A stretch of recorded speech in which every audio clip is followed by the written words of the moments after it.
Welcome back to the thing, rats and rat lovers. So, another event summary. Haven't done one of these in a while, and given the situation with A-Ship no longer updating their sprite library, I don't know if I'll do it again. That being said, we have an event to summarize, don't we? So grab your hats, coats, and cute pink mittens that make you feel girly pop, because we're heading to the campus of Michigan Technological University. Hell. Welcome to Sami, home of cold, snow, unknowable horrors, and my lawyer Blahaj. Look at his cute little passport picture. Magallan pulls up to a supply port after a 300-mile trek north from Tri-Mounts, as she became terrified of vehicles after watching the Final Destination movies. She speaks some magic words into the authentication system of the outpost, and it tries to rizz her up in response and is immediately ignored. After entering, she flashes back to first getting the mission, where she's told that the director of the scientific investigation section is missing. She needs to keep it a secret, to which she shows her excellent listening skills by immediately screaming what she was supposed to keep secret. She gets a signal in the outpost from the director himself, telling of an imminent booty blasting he will have to endure if he cannot get backup, and she knows it's time to step in and protect her professor's prostate. All that has to wait, though, for glorious bureaucratic red tape must separate rescue operations from the people who need them, and she has to wait for a random Ursus NPC to show up. And he's a bad dude, which, I know, shocking that the random NPC dude, neither playable nor big-breasted, is not a good dude. Turns out, no one is allowed into the ice field through Ursus, so we gotta take a little detour through Sami. Meanwhile, two Ursus soldiers that just happen to look the exact same do some colonizing talk about how the people in Sami are hardly even people, because they don't have the glorious advances in society, such as washing machines, toasters, and women getting paid six figures to pretend to be anime girls screaming at Minecraft. Ah, civilization. Truly a far more beautiful way to live. Back with Maggie and Fake Kevin, a totally believable story about how Ursus did nothing wrong ever, and the Sami just attacked them because they're doo-doo-headed savages is told to Magallan, and she doesn't really buy it. After all, this is like Tanky's trying to explain why Russia invading a sovereign country is actually all NATO's fault, and poor Putin just couldn't do anything about it. There's apparently also a witch on the snowfield so white she can instantly turn anyone into nothing but pumpkin spice and a pair of Uggs that the penguin needs to be aware of. Back with the Ursian soldiers, they and some Sami fellas fight off a group of collapsals, the Sami demons, before the Ursians once again pull out the giant red YouTube thumbnail arrow to point to themselves as villains by double-crossing and killing them all. It's honestly kind of funny how the Ursus NPCs in this event are like the anti-Knurl. The narrative, instead of constantly glazing them no matter what, will beat you until you're a small brown stain with the message that these guys bad. Unluckily for them, the Lego staff lady was there with the Sami gang and she is rather peeved with the outcome. Magallan is doing her thing and scraping off samples of random, potentially sacred and or anomalous foliage and gets sent into the outpost to hide from an oncoming snowstorm. Turns out it isn't snow, but instead Santala's cocaine-addled arts. Her withdrawal symptoms sated, Santala, or Simone, that's her actual name on her birth certificate, or birth bark carving, this is Sami after all, Simone heads out to go help Ivan. Yeah, she's not gonna do that. Well, well, well. Do you have any idea what you and your people have done? We've skirmished plenty. You've lost people, and so have I. What? No, not all the political stuff. My plug was in the group you killed. What? Ah, that's the only guy in all of Sami I could buy coke from. Okay. What are you going to do to me?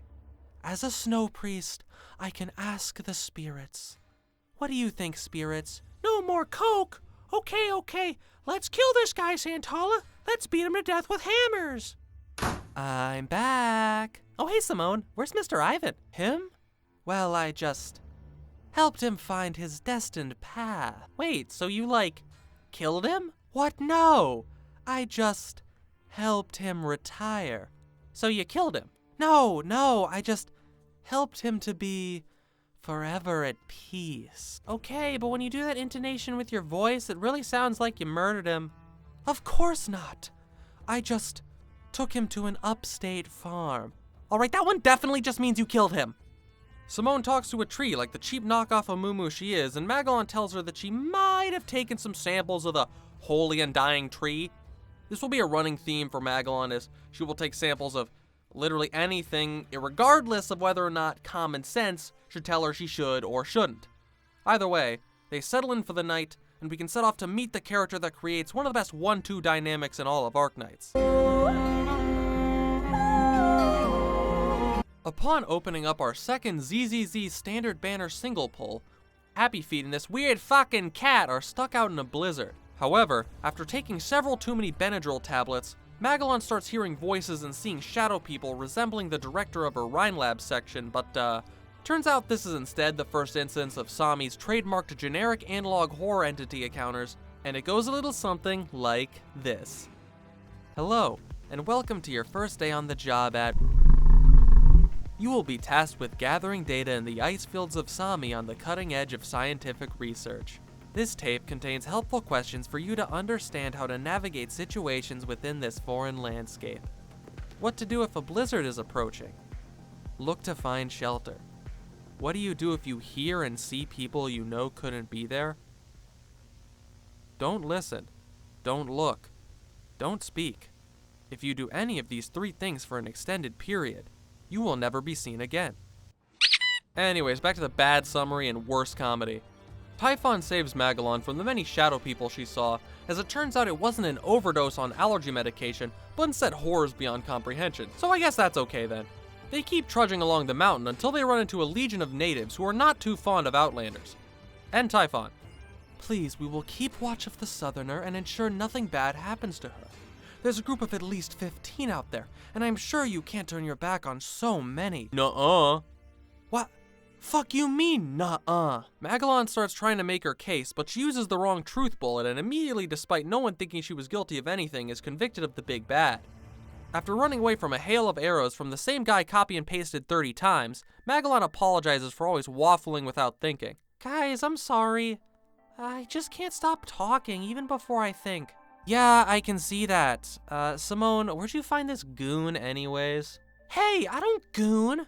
When I touch myself, I finish. No, that's... I'm calling you an idiot. I'm not saying you edge. Oh, I've revealed too much about myself, huh? With Plan A for Icefield entry now gone, we're off to the southernmost city in Sami to look to mount a rescue from there. Typhon decides the next stop is her adopted mom's cave, where Argus the Cyclops pumps iron, plays 5,000 hours of Stellaris, and predicts the brutal mutilation and death of all who enter the cave. Yappy Feet wants to take some samples of the wacky shit back to Rhine for analysis, and just as Typhon is calling her out for being dumb again, this will become a trend, it starts snowing upwards. Immediately trying to touch the strange anomalous snow and run some drone tests, our penguin tap dances around falling chunks of snow like, you know, the penguin movie, where they all dance. Typhon does some sarcasm blood arrow shoot ritual with the blood of all 3 to knock down most of the snow. Then Typhon and Magallan pull up to the crib, only to find that Valarkavin isn't home. This is pretty much the only place in the mountains to stock up, so... Are you fine with what we can find in here, Magallan? I mean, I guess, yeah. Great, Argus has Oreos, double stuffed Oreos, mint Oreos, watermelon Oreos, chocolate peanut butter pie Oreos, Swedish fish Oreos, cheeseburger Oreos, lean Oreos. What are these flavors? I'm from Colombia and I've never heard of, like, most of those. Does she only eat Oreos? The 2 relax and do girl boss stuff by the fire as Santala gets a signal on the Ursian communicator she peacefully extracted from Ivan's possession. The fire, a mockingbird. The 3rd story opens with Typhon force-feeding Magallan various fruits and nuts that help with altitude sickness, which she then asks for more of to take as samples, because of course she does. Turns out, these are already used in medicine in Colombia, so she can put the fucking plants down and focus on getting to the city. They arrive at a forest close to a clan with a tree. Now, why does having a tree matter? Because having a clan tree in Sami is the bee's knees, the fox's socks, the croc's cock. Typhon explains that the mountain folk are essentially the average senator, assholes who are set in their ways and hate everyone with a slightly different opinion. However, the forest folk are a lot more chill. They're down with the cause and let the glue huffer and her handler stay the night, especially because they're about to leave tomorrow, so there are plenty of open places to rest. Typhon tries out a sleeping bag for 2 seconds and instantly conks out, dreaming of finally winning a Fortnite build battle like she tried to so many times growing up in that cave. Bad Wi-Fi in there. Alright, well, if you want to leave, let Typhon know and have her accompany you. The Forest folk won't like it if you start touching everything. Yeah, of course! But then again, she does seem awfully tired. A few pictures couldn't hurt. Or maybe I can go get a sample of the holy tree! Magallan runs off to do exactly as she was told not to 5 seconds ago, like the true ungovernable Sigma that she is, all the while Santal has to try and figure out what the spirit of Sami itself wants for the tribe, because apparently its Scrabble sigils are not matching up, and it can't make itself clear by just correcting the misconception, so here we are. Typhon wakes up to find, uh-oh. Why did you touch the clan tree? I wasn't taking samples. What did I tell you about touching everything? Do you just go touching monuments back home? Do you have any elders? I mean, I guess like the president, but he's kinda a foul. Okay, if you ran up to touch your president, how would the people there react? Well, Secret Service would tackle me and I'd get arrested, probably. Magallan has it drilled into her that she can't just touch anything for the 18th time, and instead is refocused into gathering some nuts and fruit away from anywhere that her need to put her hands on everything could cause trouble. Oh, you two are back? We found some fresh fruits and nuts. You want any? That's nice, but we should rest. Magallan, what?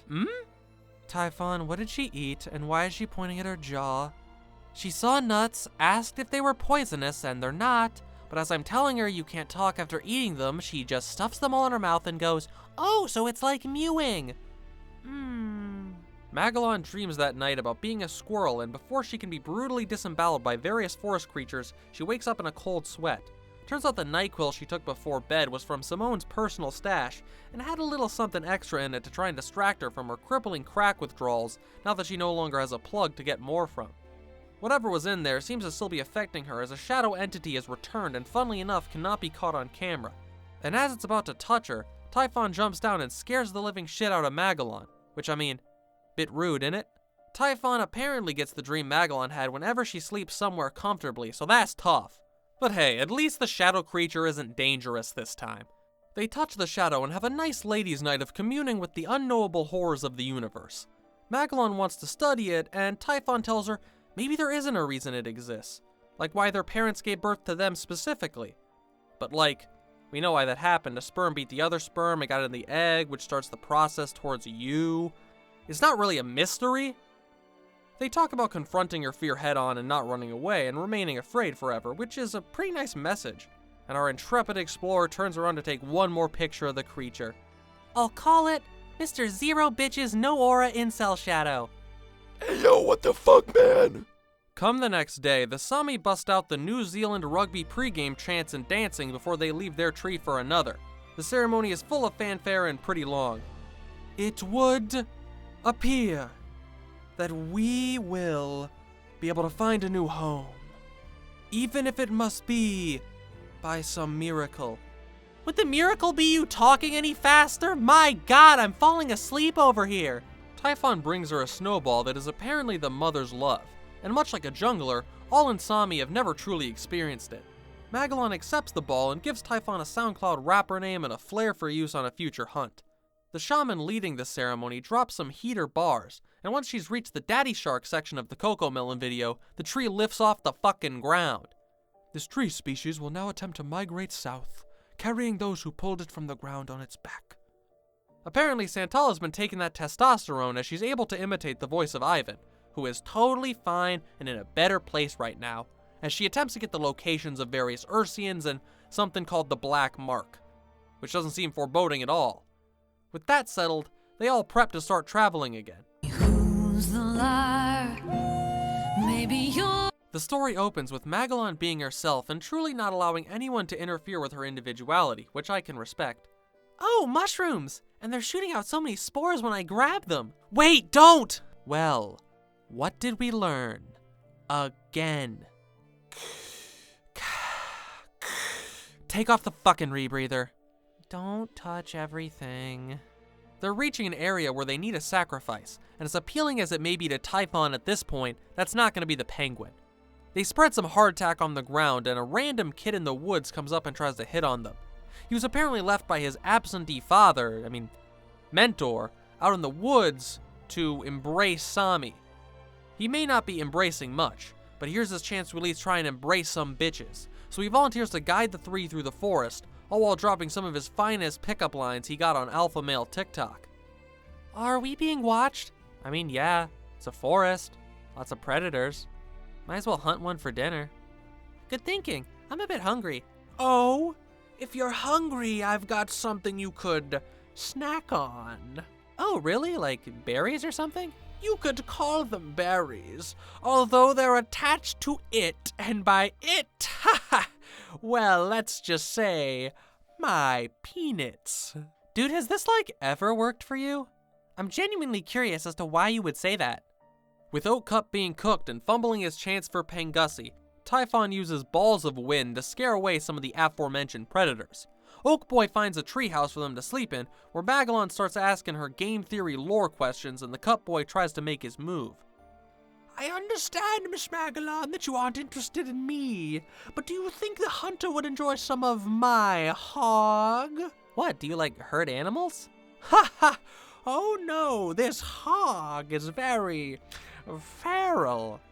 You're talking about your dick again, aren't you? Indeed, I speak of my schlong, brave explorer.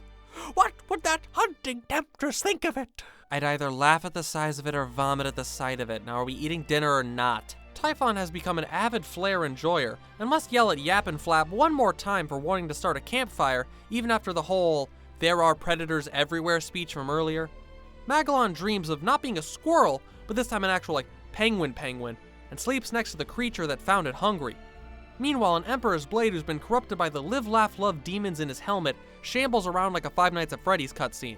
The snowball of mother's love has also melted, so I guess the deeply religious Sami mom didn't like all the girl time and wants Magallan to settle down and find a nice man to marry. In bigger news, Ursi and Cassidin got a little hungry and slurped down on some woodland creatures who are now bleeding out some inky sludge like a disappointing mascot horror character. It needs to be put down to end its suffering and limit the damage it can do. Be still now. It won't hurt. Hurrah! 1,000 seal bat blows! Oh boy, I feel alive.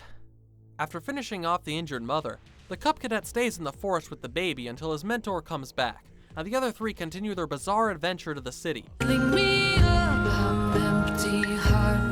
The chapter begins with Gitano actually being involved in a story. She saw her brother's death on a crystal ball. Ouch. Magallan is trying to barter for cool rocks with food, which, given she's a penguin, is pretty lore accurate. And Santala's doing priest shit after a couple of dead bodies came back. Notably, Gitano's brother is one of them. They died with vodka on them.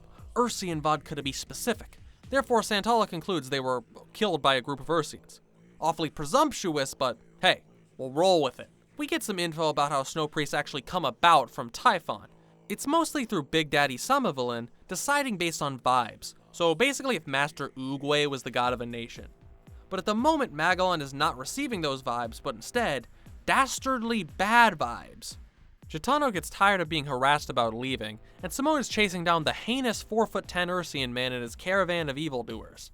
Gitano tries to divine her brother to hear his last dying thoughts and message. Ragnar, is that you? Yeah, there's no one else here who can talk to you. Is there anything you want me to do now that you're, Carry on my legacy, and the legacy of the one thing that gave me the courage to face the unknowable horrors of the North. Ig Diddy Zala girls. Back with Yapton America, she's consoling Typhon over her insecurities about her big black bow. She touches it once and instantly blacks out and throws the thing she bought from the marketplace in the river as, once again, she couldn't help but touch everything. Finally, we're about ready to set off down the river with the tribe and their dead, so we can keep on heading towards civilization. Whisper the names of your enemy. Turns out the Short King and his merry band didn't actually murder Gitano's brother. Instead, the caravan members were protected by them from Gengar hordes. Although, and I'm not sure if Santala actually cares given her raging anti-Ursian racism, but hey, maybe they'll be okay. Back on the water, we've arrived at the Home Depot parking lot of death.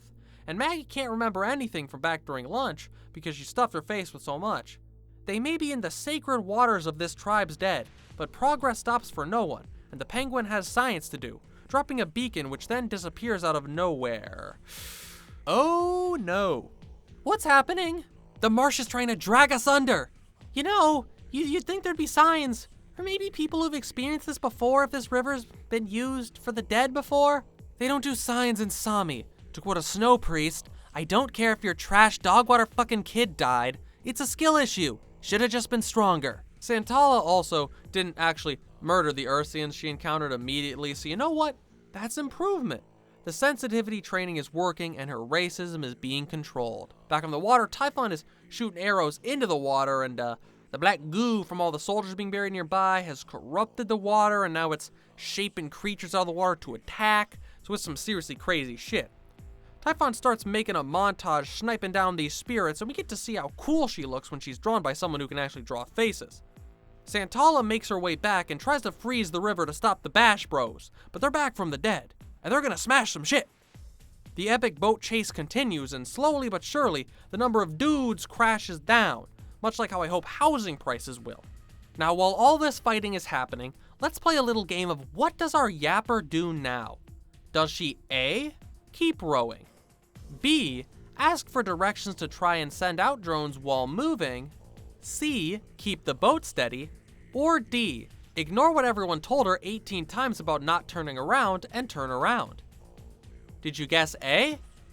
No, you guessed D. Of course you guessed D. This girl's a fucking goober. Before she can accidentally get herself killed, the biggest piss baby of any Arknights boss shows up. He basically tells the people, actually, how dare you go against the wishes of Sami by leaving? What a bunch of bubble-blowing babies. And they respond with, my man, we have no special connections to the land and our home has been taken over by corruption. However, as a clever reference to IRL politicians, he just puts his fingers in his ears and says, la la la, I can't hear you, instead of addressing legitimate concerns. Magallan is listening in to him discussing with a shaman with a drone that gets quickly shot down, which is just disappointing. A drone shot down with no civilian casualties? Mr. Obama will be very cross with you, Missy. Do the people here really treat you so differently just because of that bow? I mean, I'd say yeah, but it's probably more like Art just liked scooping out people's eyes because they're about to see danger, or cutting off someone's arm because it would get demon-possessed later in their life. Okay, but that's her, not you. That seems unfair. Oh, I helped her out when I was a child. Dude. Uncool. Eikthenir comes over and starts trying to get Santala to come be a warrior and die namelessly in the snow, which she declines. Duh. Gitano also finds her brother's carving, and I mean, aw, that's wholesome. Too bad he's now just a pair of hands attached to a giant cursed meatball at the bottom of a river. That sounds a lot weirder when you actually think about it. There's a darker cloud than what you've left inside. Welcome to Kaput. There are hot springs, Chevy dealerships, fast food, and a Walmart. So much glorious Colombian culture brought to these savage lands. This place is mostly a resort city, where you can go when you want to say you've been to Sami, but like, don't want to go to actual Sami because it's gross and smelly. Can't believe your people are so scared you lock yourself in metal cages in Sami. We just build out of metal. Like, we do this in Colombia too. It's a lot more stable. It's okay, Maggie. Even if you're a complete quivering pussy, I'll still support you. You got scared of my ringtone. Why is your ringtone sticking out your gat for the Rizzler? I feel like that is terrifying on a deep and primal level. Santala goes off to discuss business with the person at the coordinates from the Ursian receiver. The penguin known as Winter drops Typhon that SoundCloud name one more time, really pushing her to pursue that career, and heads off to go make a report at the Rhine Lab office. One of the most bro-y science facilities I've ever seen. Magallan covers her romp through a Scandinavian analog horror, or I guess just the average day in Stockholm, covering the black snow, hallucinations, unknowable horrors beyond mortal comprehension, all the things Swedes whine about all the time. Typhon gets given a box by Argus that she brings to Rhine Lab. It's a lockbox ID'd as the Scientific Investigation Section's directors. There's a letter attached saying that the pursuit of knowledge must never end or some shit. Yeah, everyone else on that expedition is 100% dead, and Mariam is like 99.5% dead. There's a flower in the box, and they try to observe it, but much like particles with the dog meme, that demon touch flower really can explode upon observation. Before they can celebrate this new discovery that nearly blew all their heads off 30 seconds ago, Typhon pulls Magallan aside and tells her that her foreseen end is tragic. However, together the power of friendship can pull them through anything. Simone, meanwhile, is brutally torturing some dude with a newspaper, as he knows what the black mark is. It's Yuri over here with the demonic corruption. And off to the ice field the three will end up going for IS-4. Rah! I am the will of Sami! Magallan, we have to get out of here. You just pissed off the god of the land by touching something I told you not to, might I add, for the 28th time. Nah, it's chill. I got these things from a colleague. Lay a couple down and boom. You are strong, Southerner. You are worthy to enter the ice field. Worthy to become the Lord of Sami itself. Wow, dope. What the fuck just happened? Oh, and don't be mad, but I touched the ancient door that connects the void to our plane of existence and have unleashed a new set of demons on Sami, Magallan. What part of do not touch? It's so hard for you to understand! Man, I forgot what a mess these are to write and, well, just like put everything together for. I don't know when another event poorly summarized will happen, but I got a few ideas. Another upcoming and missed ops poorly summarized, video about Neural versus Dorothy, and some long-form content like I mentioned in community posts. So, thanks for watching. I hope you enjoyed. Like and subscribe, and I'll see you again next time.